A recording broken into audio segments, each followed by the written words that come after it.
Good morning. Good morning. Welcome to the VMovement interviews, Garry Turner. We were a bit delayed. I lost Garry in translation, and I was like, where's he gone? So we had to kind of fish him out of the back and beyond in the black hole of internet. But we've made it here a few minutes late, and welcome.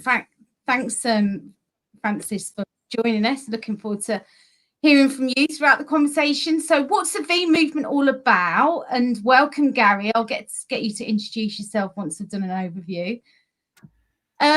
So the VMovement is basically a platform I created for people to come and talk about things around vulnerability. There's a belief in me that when people are talking about maybe what they've hidden or sharing kind of their experience around vulnerability, it really does empower others to kind of lean into that edge and have the ability to do the same. And, you know, once Garry introduces himself, I'm sure people will definitely feel way empowered to be there. Hi, Colin, nice to see you. So, Garry, please introduce yourself. Well, thanks for the invitation. And yeah, sorry about getting lost in the ether. I don't know what happened there. But vulnerability there, Heather, probably something to do with my technical skills.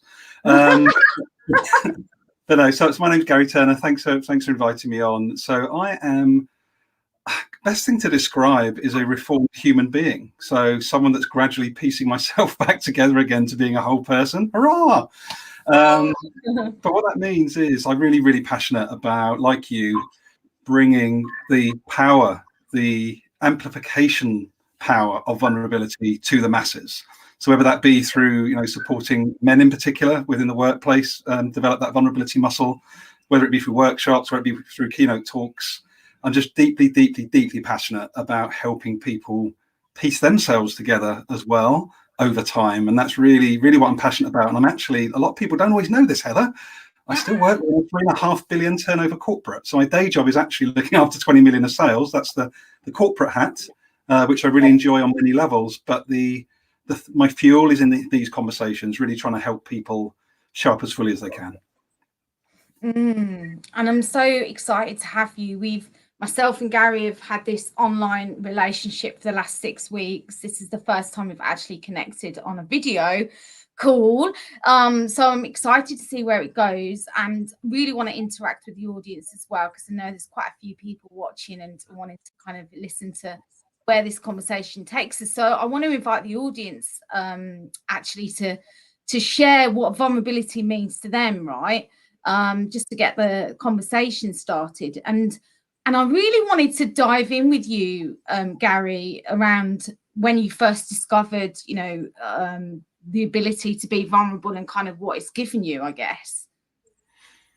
Yeah. So there's a really clear, I would say, that the start of my, I call it a midlife awakening, Heather, not a midlife crisis. And it's really funny. And I've got to give that accolade to my friend Miranda Ash. It was that age 39, 5 years ago. I just had this moment, this genuine moment of like, oh my God, like I've been chasing all of this stuff outside of me for 39 years. I've got the salary, I've got the car, I've got the house, I've got the job. Like, I'm so grateful. I've got all of this stuff. I've been educated and taught matters. And now I've got it. It actually doesn't matter at all if I don't love myself, like myself, feel connected to other people, to other things, to nature. And it was just this beauty. The only thing I could describe as was sort of shocking beauty is probably how I'd summarize it. It's like a massive shock of, oh my God, this stuff outside of me isn't going to heal me. It isn't going to give me that whole feeling. However, I got curious, like really, really curious. And that sent me on this crazy journey that I'm still on 5 years later.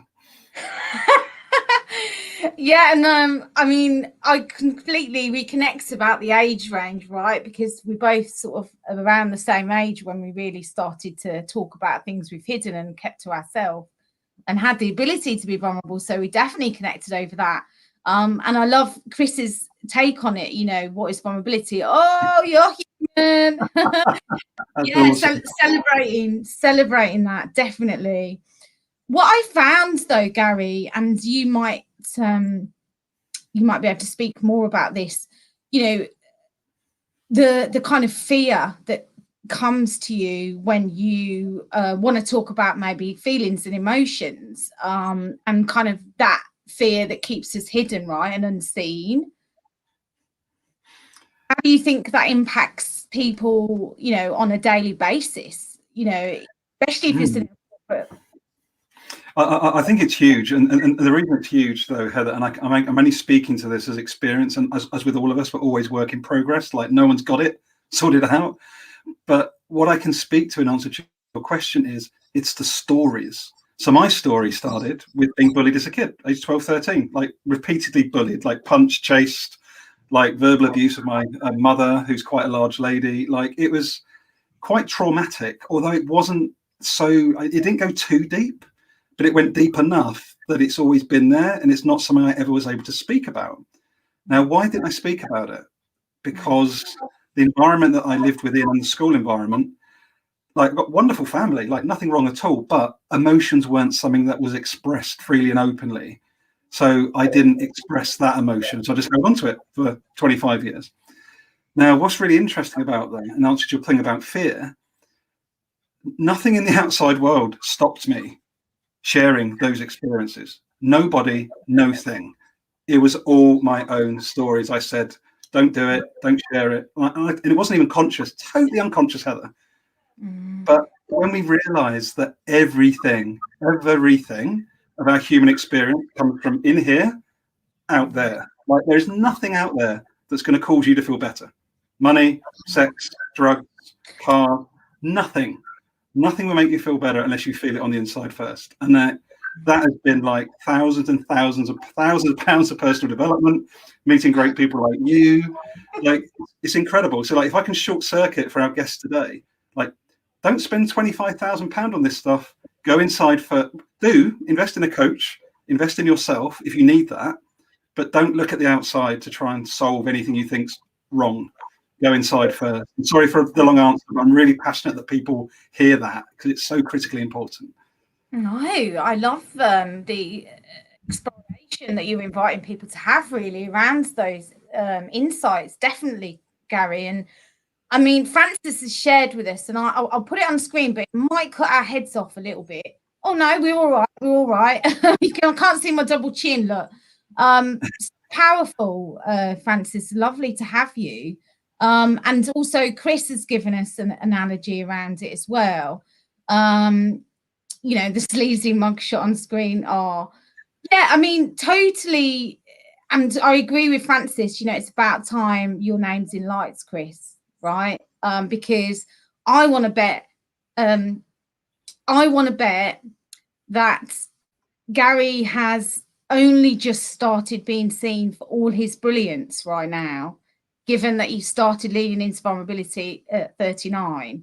I want to bet you were only just seeing your brilliance now. You'll give me a spine and upper body tingle, and I appreciate you saying that. No, Heather, seriously. Because let's put this into context for whether you're independent, a contractor, work full time. Society is not designed for us to be seen as whole people. It's designed for us to be seen as separate bits that fit in a box. So you can talk about, you know, machine metaphor. But like, let's get back to real basics. I love Francis's thoughts on this as well as a marketeer. Like, marketing is designed to separate us. It's not designed for us to come together. It's designed to say, when you have the next car, the next iPhone, the next bit of lipstick, you will feel better. You will be enough. That is, marketing is built on separation. It's not built on connection. And like, that's a really hard truth for me. And I think it's a lot of the great work. I think I'd love to hear from Francis on that. And it's only Garry's perception. It could be completely wrong. But when I look at what's going on in the world, like the workplace, like, what's a job description? Oh, there's your box. Go into it. And the reason I wanted to share that with you, my workplace, and some of my colleagues might be with me now. Like, what you're seeing, what they might be seeing right now, is whole Garry. Great salesperson, great business developer, loves people, can bring so much more. But the organizational systems, they are designed to keep us separate. They're not designed for collaboration. Like, we've got to be really, really brutally honest. Like, we need to be vulnerable as leaders, to say what's current status quo just does not work. It needs to be broken. It needs to be completely broken and reestablished so that we can be more vulnerable, so that we can show up fully. Like it's like vulnerability is the gateway to everything that is good. I truly believe that. Truly. And there's so much gold in what you shared. I'm like, I don't even know what to pick from. What I did take from that in the way I think about things and the way I see things is that, I was put in a box because of my looks. I was put in a box because of my age. I was put in a box because I was female, right? So, and I was put in a box because I was in previously a high performing sales type role, which was quite a male dominated environment. So, I was kind of a commodity to the business because I was different as such. But actually wasn't seen for the values I bring, the behaviors I had, and all of those brilliant things. I was more seen because of how much money I brought them in. And you're right, we strip back all of the boxes that people try and put us in an organization. And if we look at someone as a whole, what impact that makes for the company, what change that enables the company to have, the growth it enables the company to have by someone being whole and being comfortable with being whole, and all that comes with that in terms of environment, culture, blah, blah, blah, Oh, you're getting me all tingly as well. I'm passionate about that now as well. And I know you touched a little bit on, the work on the inside, and Colin's obviously put a comment externally, we will never be enough.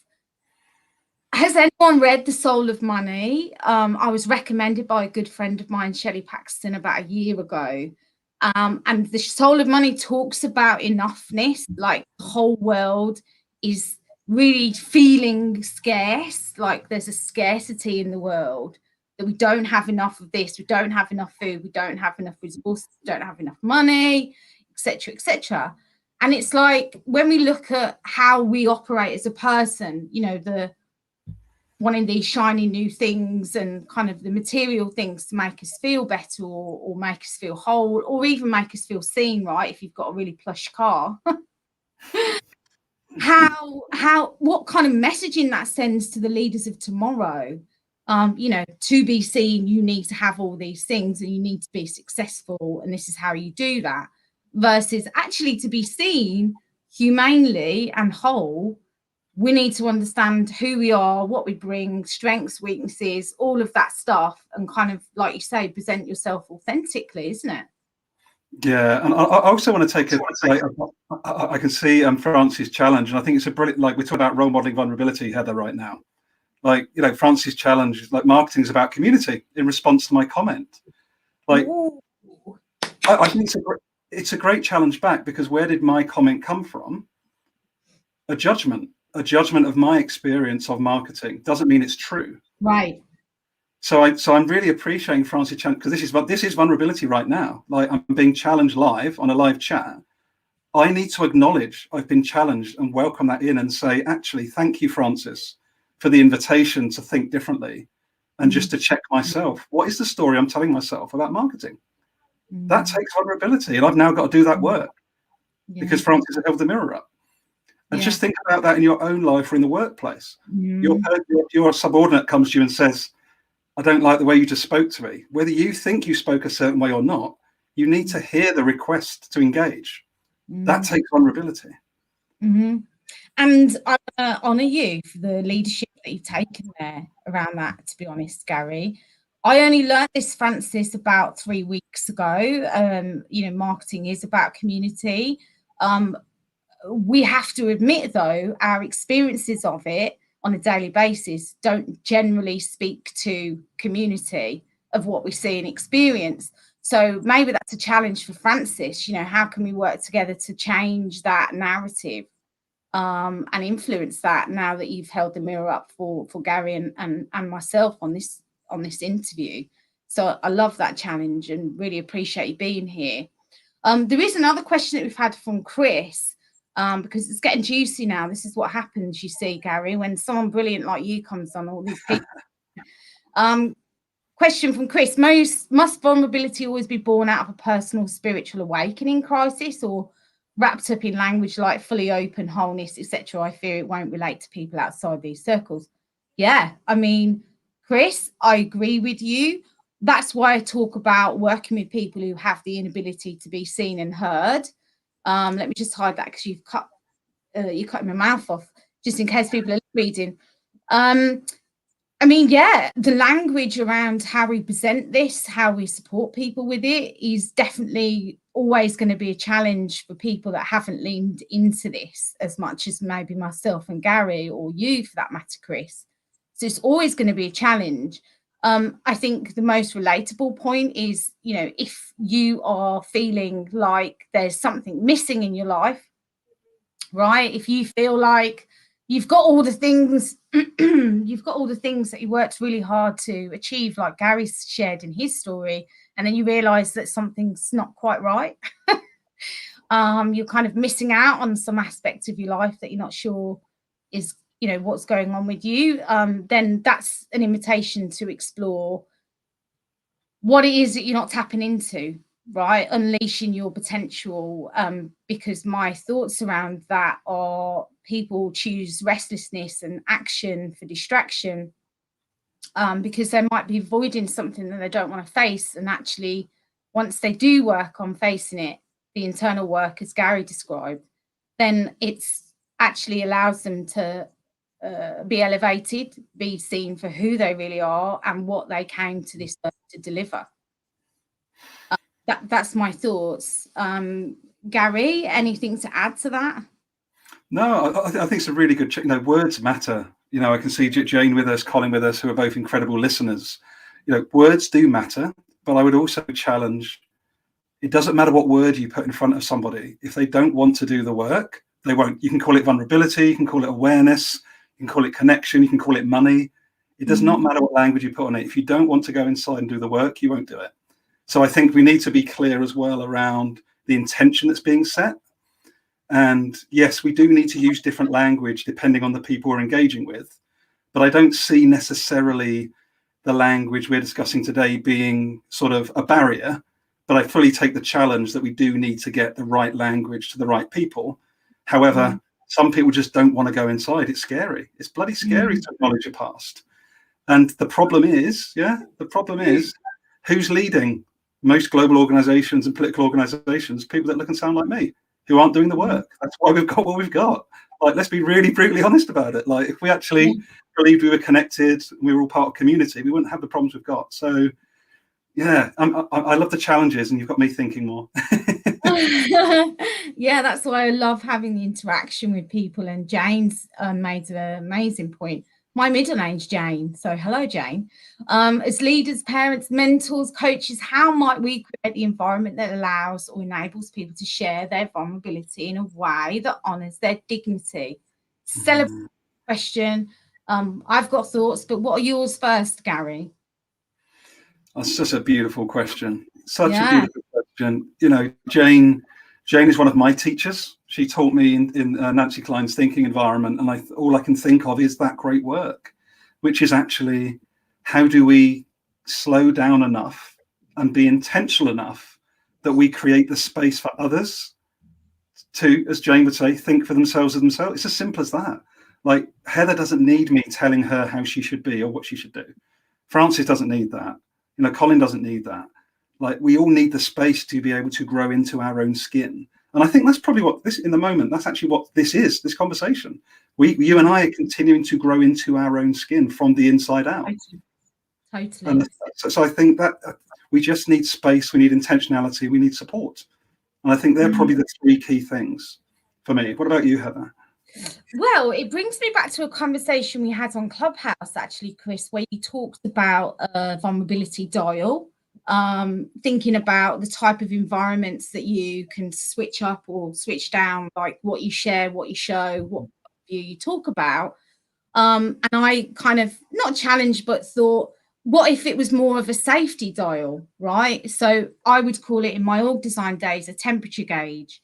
You know, if you had installed a temperature gauge or a dial into your organization around safety, you know, and did a survey even around how safe do you feel about sharing things that are really, you know, you're keeping hidden or that you're struggling with in work at the moment, you know, and how do companies tap into that from a KPI perspective to measure, you know, is this environment, this team, organization able to create the right environment and space for people to be safe and open? That's my thoughts, and totally love that question. There's quite a few. God, we're getting excited, and I'm loving. I mean, we're all learning, right, Garry? You know, always. It's totally about getting people's take and thoughts on things, and I'm trying to find where the thread is now, the conversation, because you guys are having a side chat here in the chat. I like it, and connecting new humans. Yay! So Francis, come back. Those of us marketing people who do value vulnerability and community have a mission ahead. Oh yes. Oh yes. 100%. Can I acknowledge, actually, I want to acknowledge Francis, because I know what business she's working on, and it is exactly to solve some of the perceptions that the likes of you and I have. Yeah. But we also need to learn as well about marketing more. That's my takeaway. So yeah, no, definitely. And you know, we get challenged from a coaching industry perspective around us being regulated. And you know, this might be controversial, but who's regulating marketing? Right? Who's regulating what happens in that space, how it's done, how it's curated, you know, the genuine people that are delivering value and making a difference. So I'd love to hear your thoughts on that, Francis. Heather, could I ask one more question? Who's regulating senior leaders? As well, 100%. 100%. I would really love for anyone that's earning six-figure salaries to, you know, only be able to go to the next level in their career if they've accredited points or some kind of CIPD point system that proves that they've done some personal development to work on their own leadership style and skills and behaviour. Golden nugget. Golden. What a great, brilliant invitation. Yeah, I talked about this about 4 weeks ago, because look at the companies that are, you know, not working and that have folded, you know, and you know, obviously there's always genuine circumstances. Who's regulating the regulators? There's always one, Chris, right? There's always one. I love it. Yeah, who's regulating the regulators? Well, you know, that's always a challenge. That's the best point I've heard all day. Heather, oh, okay, which one? I'd love to hear which one. There's so much gold here. And there's a few other points from Jane, but going back to that, you know, I always believe that when you're struggling, if you don't have the ability to reach out and be vulnerable and share what's going on with you, whether you're an organizational leader or an individual at home from a personal perspective, then we might have lost you, right? We might have lost that individual from a mental health perspective. We might have lost that organization's success, profit and contribution to the world. So it's inviting people to have the ability to reach out before they get to that point, and having some form of regulation around people and supporting them so that that doesn't happen at all, which obviously goes back to the environment as well, and also about regulating, you know, in different industries. But Jane, so wonderful point, Garry. Words matter, words impact others. Definitely, we can be intentional about the words we use. Queen demonstrated this week. She sure did. It's definitely going to be one person that brought what's going on with our crown at the moment into this conversation. I'd love to ask people in the audience, you know, are you voting for that discussion and that situation? Do you think it was vulnerable in terms of how it unfolded and the aftermath from it? So, you know, I'd love to hear your thoughts on that. I can't believe it. We're like 12:27. We've got 3 minutes.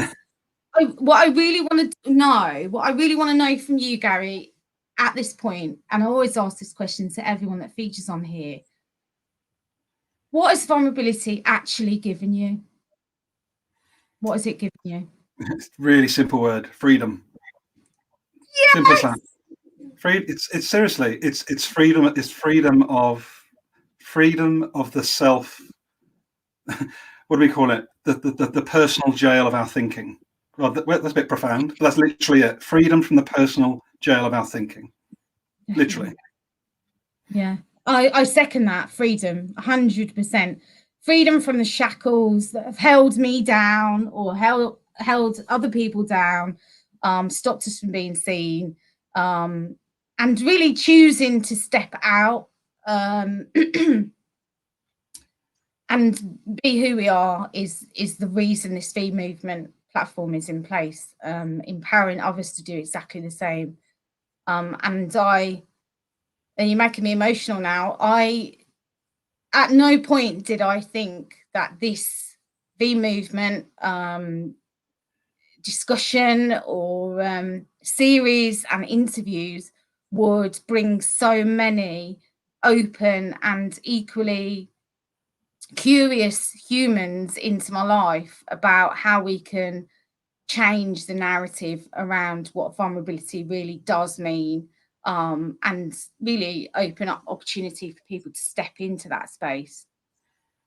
So I want you to share, because this goes on YouTube as well, Garry. Love that, Garry. Freedom. Yeah, definitely. Thanks, Colin. And thanks for everyone who's contributed. And so's Francis. Yeah, she's voting for that. Yeah, love it. How people can find you. So, what kind of things have you created that people can connect with you once they've experienced you and want to know more? Or run in the other direction. Both are welcome. No, so as you and I found each other on Clubhouse. So honestly, I know it's not an inclusive platform yet, but the Android version's coming. But if you're on Clubhouse, come and join us. My handle is @vulnerablegarry, Garry, one word. The same handle for me on Instagram as well, and you can find me on LinkedIn. Got a website as well, which is garryturner.life. Garry Turner, one word, Garry.life. And I'm just really, really keen, like you, Heather, just to provide that space, co-create with others, that safe space for people to practice this. It's a muscle. Yeah, it's a muscle. It's in the moment. Like I'll go off after this conversation and I'll have another unconscious bias, as I've done 3 times in the last week. Like, we are always work in progress, but keep practicing, keep stepping into it, because it only gets better and better, would be my invitation. Yeah, and I love that invitation. The practice is building the muscle, and it takes one time for you to say to somebody, how do you do that? How do you share those things? How are you so open? Yeah, it takes one reach out for you to explore it. And that would be my invitation to people, because it can take one conversation for someone to understand really what this is all about. I guess if people want to contact me, I have got a banner actually somewhere with my web page on, so you can definitely find more about me there. What I've done through the back of this, through demand, through conversations with various people, is I've designed and created, which I'm really excited to launch the beginning of May, the Vulnerability Ladder, which is exactly what you're talking about, Garry, which is, inviting people to build that muscle. So I look forward to definitely carrying on our conversations on Clubhouse. And I really appreciate you being with us today, Garry. And thank you very much to everyone who got involved in the audience and loved the challenges. Bring back more of it. Love it. Thank you. Thank you, Heather. And thanks, everyone. No problem. At the end of the month, we have Kevin Kerms, who's been interviewed around this. And so I'll share that in the next in the next event. Thank you very much, and have a good rest of your Wednesday, people. Right. Have a good one. Cheers.